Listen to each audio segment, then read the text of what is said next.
keselamatan pasien, khususnya ibu hamil yang melahirkan, menjadi prioritas kami sebagai bidan. Karena keselamatan ibu dan bayinya itu sangat berharga.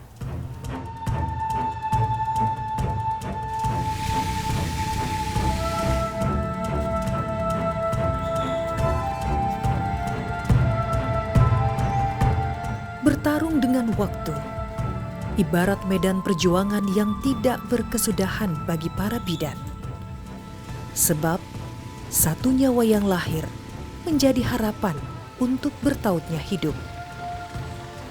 Misi penting inilah yang diemban Sesyati dan Sesning, dua bidan yang sudah belasan tahun mengabdikan diri di Puskesmas Saritani, Kecamatan Wonosari, Kabupaten Bualemo, Gorontalo.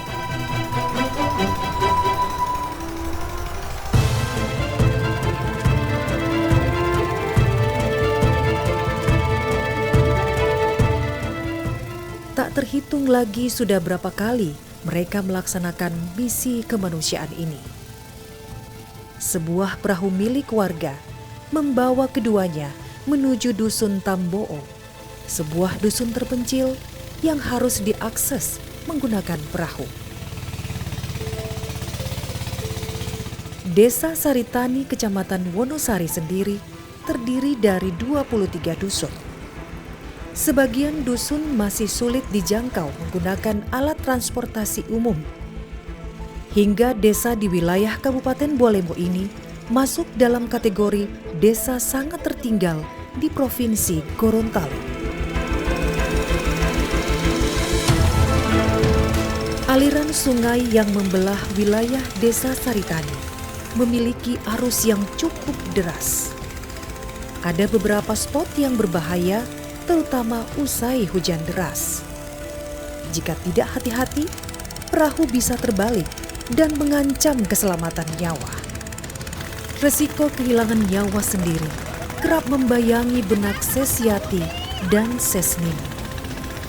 Akan tetapi, ketakutan itu terkalahkan dengan naluri mereka bahwa ada dua nyawa yang menunggu untuk diselamatkan. Kalau untuk naik perahu, saya dan teman-teman sering melakukan itu karena biasanya ada panggilan-panggilan darurat terkait ibu yang melahirkan, ibu yang akan melahirkan, ada keadaan-keadaan darurat lain, dan biasanya dilakukan kunjungan rutin seperti penimbangan balita yang tidak datang posyandu. Sebagai seorang bidan, kami tuh harus siap dengan segala kondisi yang terburuk sekalipun ya, apapun itu. Jadi kami selalu berpikir bahwa bagaimana pasien ini bisa selamat. Walau kadang-kadang kami itu abai dengan keselamatannya kami sendiri, yang ada di pikiran kami itu pasien ini harus selamat dulu ya, ke belakang kami punya keselamatan.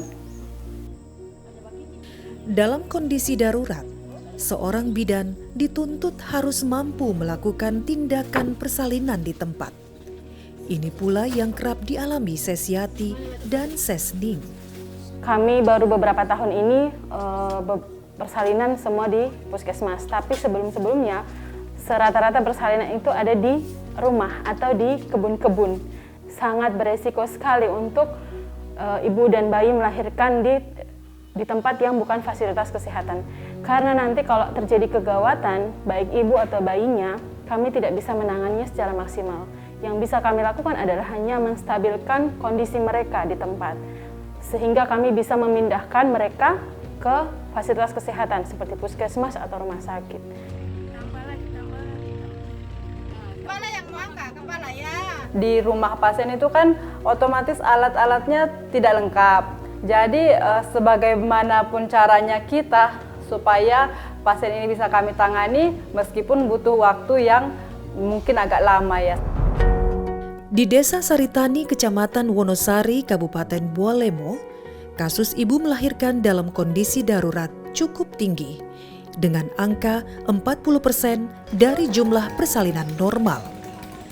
Ini karena sebagian besar warga bermukim di areal perkebunan yang jauh dari fasilitas kesehatan. Kalau terjadi kegawat daruratan, kami akan kesulitan seperti kami keterbatasan obat-obatan, alat-alat bantu, kemungkinan kami tidak punya oksigen kalau bayinya tidak menangis dan tidak bernafas. Jadi keselamatan ibu dan bayinya itu sangat beresiko.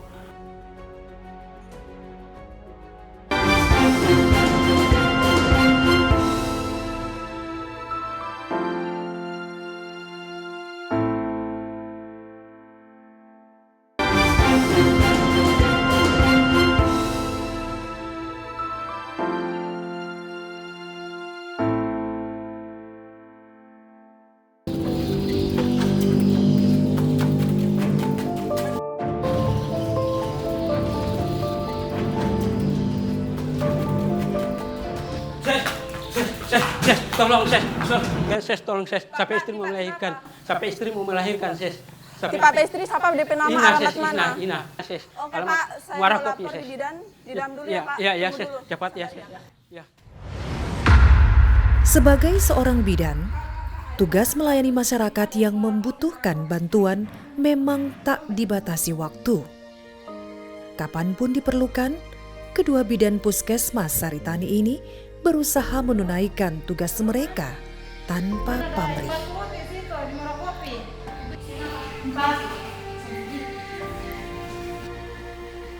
Mobil ambulans inilah yang selalu menemani tugas mereka untuk menjemput pasien ibu melahirkan. Meski kondisi kendaraannya tak lagi sebagus dulu, mobil layanan operasional milik Puskesmas Saritani tersebut masih menjadi andalan.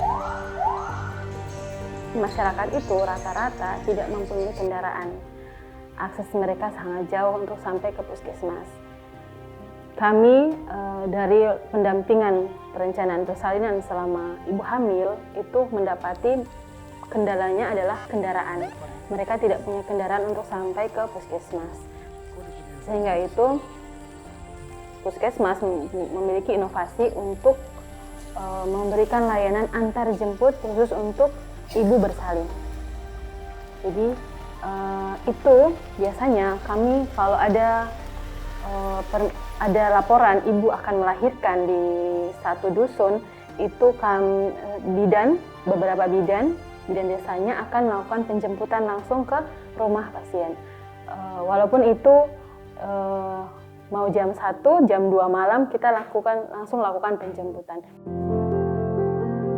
Bertugas sebagai bidan di daerah terpencil, bagi Ses Yati maupun Sesning memang bukanlah tugas yang mudah.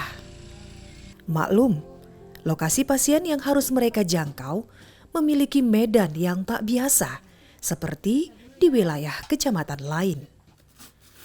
Beberapa pasien ibu hamil harus dijemput walau tempat tinggal mereka jauh di dalam areal perkebunan dan susah diakses mobil ambulans. Wilayah di daerah transmigrasi SP3 itu cukup banyak, apalagi kalau hujan jalannya kan jelek, memang tidak bisa dilewati kendaraan sama sekali. Jadi pasien itu harus kami evakuasi ke daerah yang bisa diakses kendaraan. Jadi pasiennya turun dulu, biasanya kami sampai 2 jam.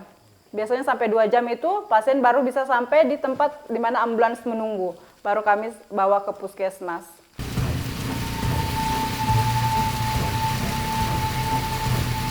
Memastikan pasien ibu hamil mendapatkan pertolongan yang dibutuhkan adalah prioritas utama seorang bidan. Proses evakuasi pun harus dilakukan dengan hati-hati agar ibu dan sang anak yang ada dalam kandungan keduanya selamat. Seorang bidan itu harus mempunyai kompetensi yang baik, terutama untuk pertolongan keadaan darurat, apalagi di wilayah kami yang sangat terpencil. Jadi kondisi-kondisi darurat itu seorang bidan harus mampu untuk melakukan pertolongan dengan segera. Bekerja dengan profesi bidan memang tak mudah dilakoni. Banyak hal yang harus mereka kuasai. Untunglah pendidikan yang pernah didapatkan cukup membantu keduanya dalam melaksanakan pengabdian mereka. Jadi kondisinya kalau stabil itu berarti dia bisa memindahkan pasien itu dari puskesmas, dari rumah ke puskesmas itu dengan segera. Kalau dinilai kondisi pasien tidak memungkinkan, belum stabil, dia harus mampu menstabilkan pasien pada saat ditemui, pada saat kondisi pasien ditemui sesuai dengan kondisinya. Membawa pasien dalam kondisi akan melahirkan memang tidak semudah membawa pasien dalam kondisi normal. Bidan harus selalu mengecek kondisi pasien selama perjalanan menuju puskesmas. Selama proses evakuasi dari rumah ke puskesmas, seorang bidan tetap harus mendampingi ibu, walaupun dibawa dalam keadaan stabil. Jadi harus mendampingi ibu, mendampingi pasien, didampinginya dinilai apakah apa yang dibutuhkan ibu itu sesuai dengan kebutuhan, sesuai dengan kondisinya, sampai ibu itu berada di puskesmas.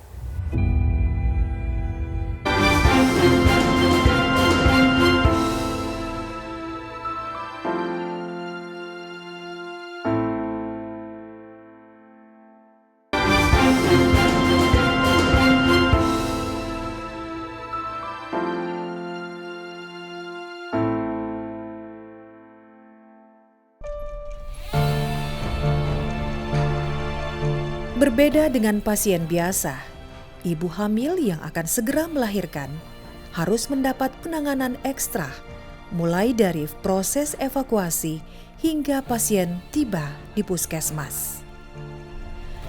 Sesuai SOP yang ada, pasien langsung menjalani pemeriksaan lanjutan untuk menentukan tindakan medis yang diperlukan si pasien. Ketika datang, sudah sampai di puskesmas, itu kami lakukan pemeriksaan dulu. Jadi tetap walaupun sudah diperiksa tadi di rumah, di tempat pertama sekali ditemukan ini pasien, tetap sampai di puskesmas kita akan lakukan pemeriksaan secara menyeluruh. Pemeriksaan fisik maupun pemeriksaan penunjang seperti laboratorium. Setelah itu kita akan konsultasi dengan dokter terkait kondisi pasien. Apakah pasien ini bisa kami tangani di puskesmas ataukah pasien ini harus dirujuk dengan segera. Kalau persalinannya beresiko seperti resiko perdarahan, resiko bayinya gawat, tidak mungkin saja karena denyut jantung janinnya sudah melemah, dia harus melahirkan di rumah sakit. Jadi proses pertolongan persalinan di puskesmas hanya persalinan yang normal. Dengan kalau persalinan yang gawat darurat itu harus dilakukan di rumah sakit. Menjadi seorang bidan bagi Sesyati maupun Sesning adalah bagian dari takdir hidup yang sudah digariskan Sang Pencipta. Takdir yang harus disyukuri karena di setiap ketentuan Tuhan terdapat hikmah yang indah. Sesyati sendiri mulai bertugas di Puskesmas Saritani sejak tahun 2011. Tepat di awal ia terangkat sebagai PNS. Ketika itu, ia sempat bimbang karena mendapat penugasan di daerah sangat terpencil seperti Desa Saritani.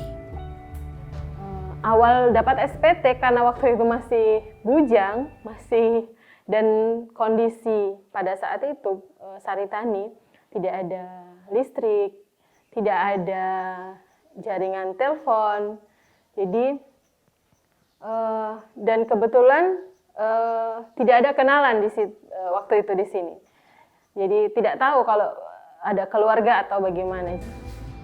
Saya juga memang agak kaget waktu sampai sini karena saya tahunya saya pernah bekerja sebelumnya kan di kota. Tiba-tiba saya lulus jadi PTT di daerah yang sangat terpencil.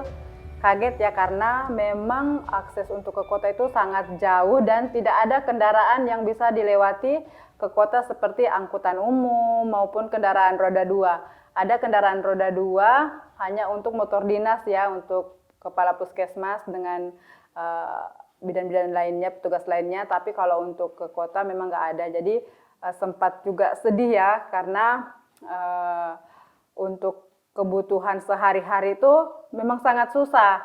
Ada pun yang menjual di pusat kecamatan sana, kalau kami mau turun ke sana butuh waktu 2-3 jam. Itu pun kalau lagi tidak hujan. Kalau pas lagi hujan ya kami harus bertahan hidup dengan kondisi yang apa adanya di wilayah Saritani ini ya. Tahun demi tahun sudah dilewati keduanya sebagai bidan di Desa Saritani, Kabupaten Bualemo. Tentu lembaran kenangan telah banyak tertulis, baik suka maupun duka. Pengalaman ditolak oleh keluarga pasien menjadi salah satu kenangan yang tak mungkin dilupakan. Rujukan kegawatan itu kami harus berusaha keras untuk bagaimana cara kami meyakinkan bukan ibu hamilnya, tapi keluarga yang sesepuh mereka, jadi yang tua-tua, ya, yang oma-opa mereka. Ketika kami melakukan rujukan, bukan ibu hamilnya ataupun suaminya ataupun orang tuanya. Yang kami harus yakinkan adalah mereka-mereka yang sudah tua-tua ini.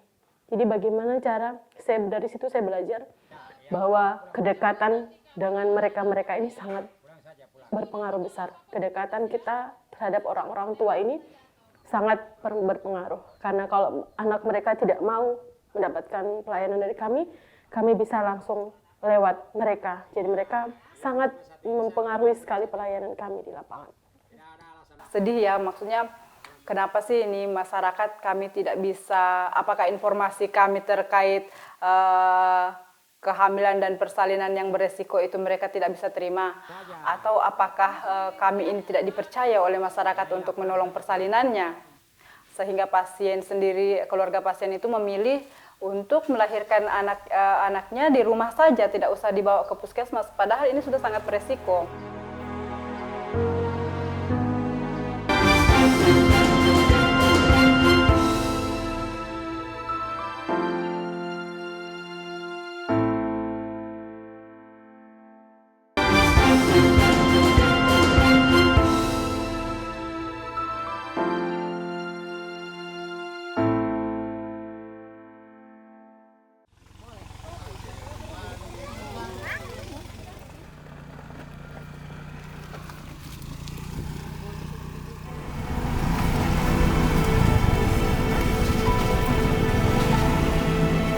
Menunaikan tanggung jawab kepada masyarakat adalah hal mutlak yang tidak bisa ditawar.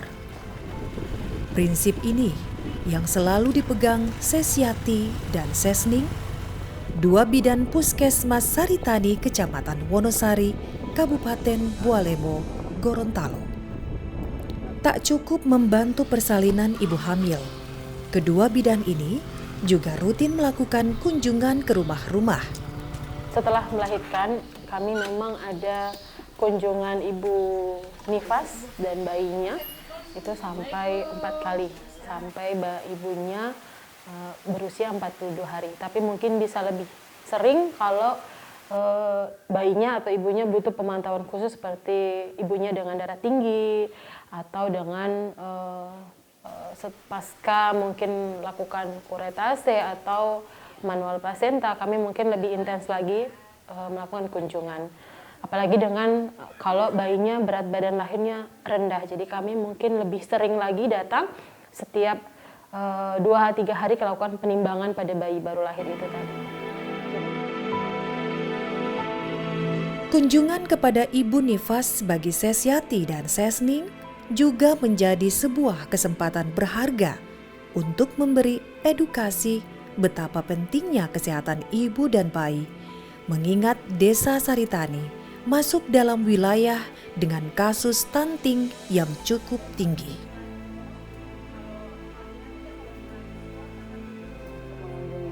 Jadi pada saat kami melakukan kunjungan itu, kunjungan ibunya, kunjungan bayinya, kami bukan sekadar datang berkunjung melihat kondisi, melihat ibu.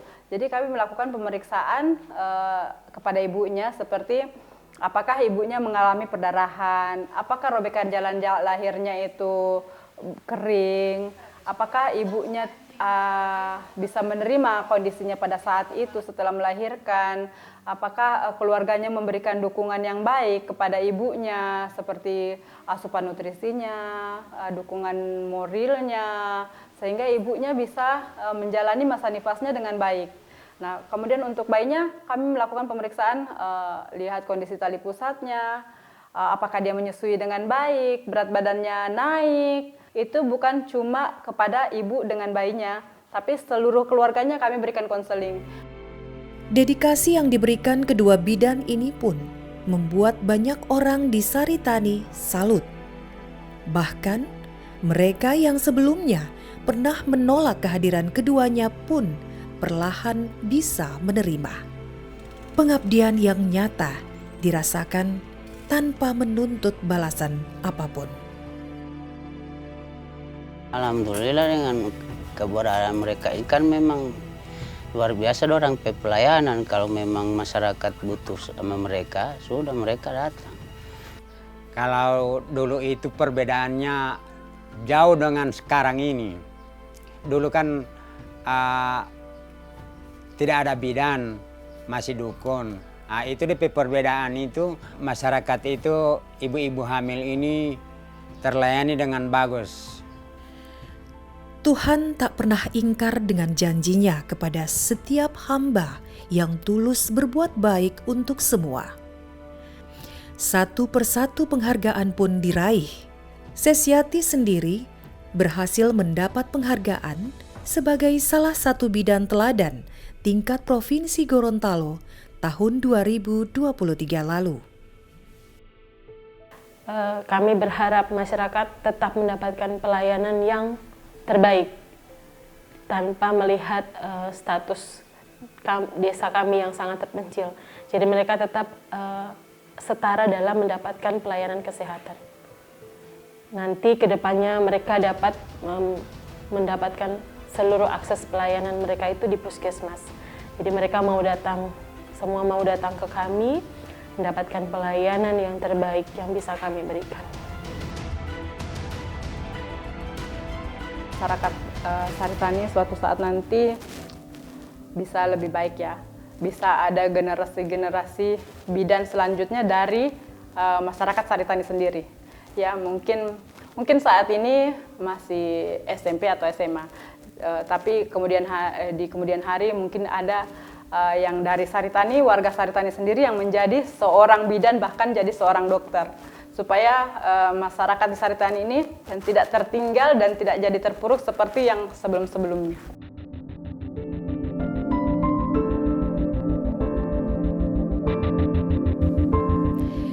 Menjadi bidan di daerah terpencil tentu tak sekedar tuntutan profesi, tapi bagi keduanya, bidan adalah sebuah panggilan jiwa, wujud pengabdian sebagai seorang hamba Tuhan. Di balik profesi yang sederhana ini, juga tersemat keberanian yang luar biasa, hingga mereka pun layak untuk disebut pahlawan sejati.